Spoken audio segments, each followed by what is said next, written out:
Hello दोस्तों, कैसे हैं आप सब। आज की हमारी कहानी है बहू का खर्चा। 7 दिन हो चुके थे घर का सामान खत्म हुए।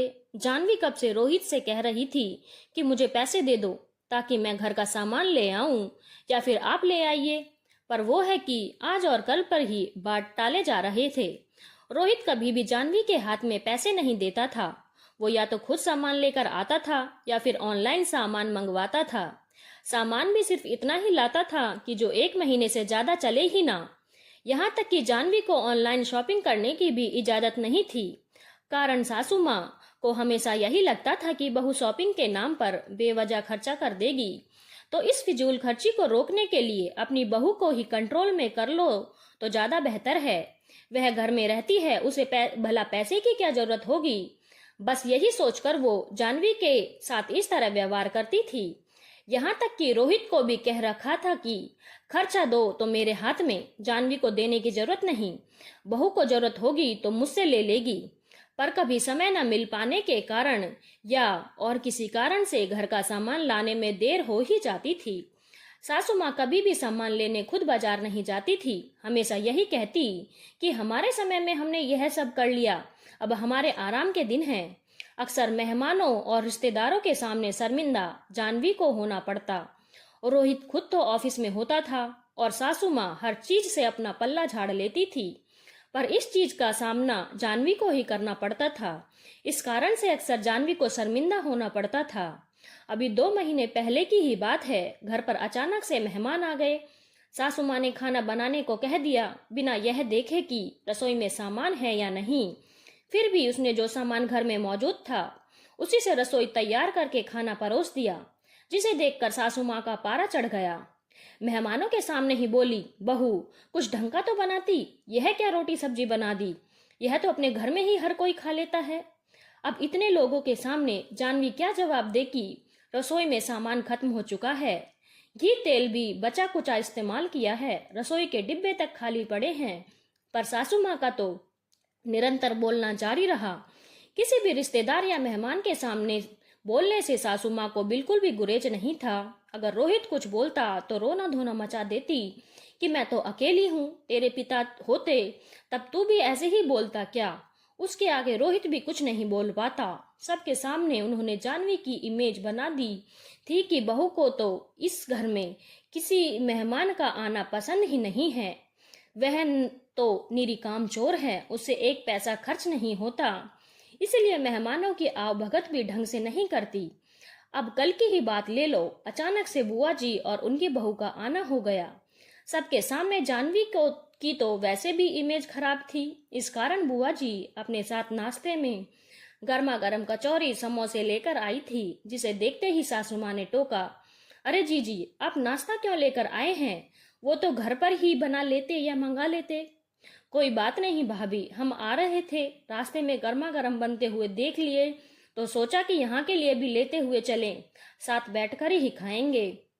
इतने में रोहित भी घर आ गया तो सबने मिलकर कचौरियां खाई। बुआ जी के जाते समय सासू माँ ने अपने पास से चुपके से पैसे निकाल कर दिए, जी आपका बहुत खर्चा हो गया, ये पैसे तो आपको लेने ही पड़ेंगे। अरे रहने दो भाभी, तेरी बहू को अच्छा नहीं लगेगा, बुआ जी ने धीरे से कहा। मामी जी आप अपनी बहू से इतना डरती क्यों हैं, अचानक बुआ जी की बहू ने कहा। अब क्या करूं, बहू की गृहस्थी जो ठहरी, जो उसका मन करेगा वही करेगी, बड़ों की तो सुनना ही नहीं है। मेरी गृहस्थी में तो लोगों को पकवान बनाकर खिलाती थी मैं, क्यों जीजी। ये बात कमरे से बाहर आती हुई जानवी के कानों में पहुंच गई, जिसे सुनते ही जानवी के तन बदन में आग सी लग गई। दोनों माँ बेटे उसके हाथ में 1 पैसा नहीं रखते, घर का राशन पूरी तरह से अपने कंट्रोल में रख रखा है, और फिर उसके बावजूद दूसरों के सामने बुराई भी बहू की करनी है। जानवी हॉल में सबके सामने आकर खड़ी हो गई। क्या कहा आपने अभी माँ जी, जरा फिर से तो कहिए। नहीं नहीं, कुछ भी तो नहीं कहा बहू, सासू माँ ने शक पकाते हुए कहा। जानवी बाद में बात करते हैं, रोहित ने जानवी को समझाते हुए कहा। नहीं, जो बात करेंगे अभी करेंगे। जानवी सबके सामने क्यों बतंगड़ बना रही हो, रोहित ने थोड़ा बिगड़ते हुए कहा। जब इमेज मेरी सबके सामने ही खराब हो रही है तो सबके सामने ही बात क्यों ना करूं। कौन सी गृहस्थी की बात कर रही है माँ जी। अरे बहू, भाभी का कोई ऐसा मतलब नहीं था। बुआ जी ने बात को संभालते हुए कहा, बुआ जी, मुझे आपसे कोई शिकायत नहीं है, क्योंकि आप जो देख रही हैं और आपको माँ जी जो दिखा रही हैं, आप तो उसे ही सच मानेंगी। पर आपकी भाभी क्या करती हैं वो भी तो सुन लीजिए। नाम सिर्फ बहू की गृहस्थी का है, पर कंट्रोल इनका खुद का है। मैं अपनी मर्जी से 1 रुपया खर्च नहीं कर सकती, और रुपया खर्च करूं तो कैसे? एक पैसा मेरे हाथ में नहीं रखा जाता। इसे आप मेरी गृहस्थी कहोगे? घर का राशन का सामान भी इतना ही मंगाया जाता है कि महीना पूरे होते ही वो खत्म हो जाता है। बीच में कोई मेहमान घर आ जाए तो कहाँ से पकवान बनाऊं? बहू पर तो इतना भी विश्वास नहीं, जैसे बहू सामान समेट कर अपने पीहर ले जाएगी। सामान लाएंगे तो रोहित ही लाएंगे, और इन्हें सामान लाने में देर सबेर हो ही जाती है। अब घर में सामान ही नहीं होता तो बहू कहाँ से खिलाएगी? फिर दूसरों के सामने बेइज्जती भी बहू की ही की जाती है। जानवी, बस करो, शर्म नहीं आती अपने परिवार की इज्जत को उछालते हुए? सासू माँ ने कहा। बस मैं नहीं, बस आप कीजिए। आपके परिवार की इज्जत उछल रही है, वो आपको दिख रही है, लेकिन बहू की तो कोई इज्जत ही नहीं होती है। बहू की इज्जत को तो फुटबॉल समझ रखा है, जिसे किसी के सामने उछाल दिया जाता है। या तो मुझे मेरी गृहस्थी मेरे तरीके से चलाने दीजिए, वरना संभालिए अपनी गृहस्थी को, मैं चली यहाँ से। 1 मिनट जानवी, अचानक बुआ जी ने कहा। रोहित, तुम पढ़े लिखे होकर ऐसी हरकतें करते हो? क्या तुम्हारी पत्नी को खर्चे की जरूरत नहीं होती, जो तुम एक पैसा उसके हाथ में नहीं रखते? बुआ जी, माँ मना करती हैं, कई बार समझाने की कोशिश की, पर माँ है कि हमेशा रोना धोना शुरू कर देती हैं, तो मैं कुछ कह नहीं पाता। भाभी, आप अपनी बहू के साथ इस तरह का व्यवहार करती हो? क्या मिल जाता है आपको बेचारा बनकर? आपने अपनी गृहस्थी में सब कुछ किया, फिर बहू की गृहस्थी उसे क्यों नहीं जीने देती? आज आपकी हरकत के कारण आपकी बहू घर छोड़ने को तैयार हो रही है। आपके बेटे का घर बिगड़ रहा है, कुछ अंदाजा भी है आपको?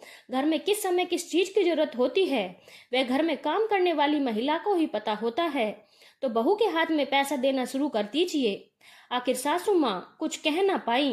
बुआ जी के समझाने पर इतना तो असर हुआ कि आज राशन का सामान लाने के लिए जानवी के हाथ में पैसे रख दिए गए, जिसका सुकून उसके चेहरे पर साफ झलक रहा था।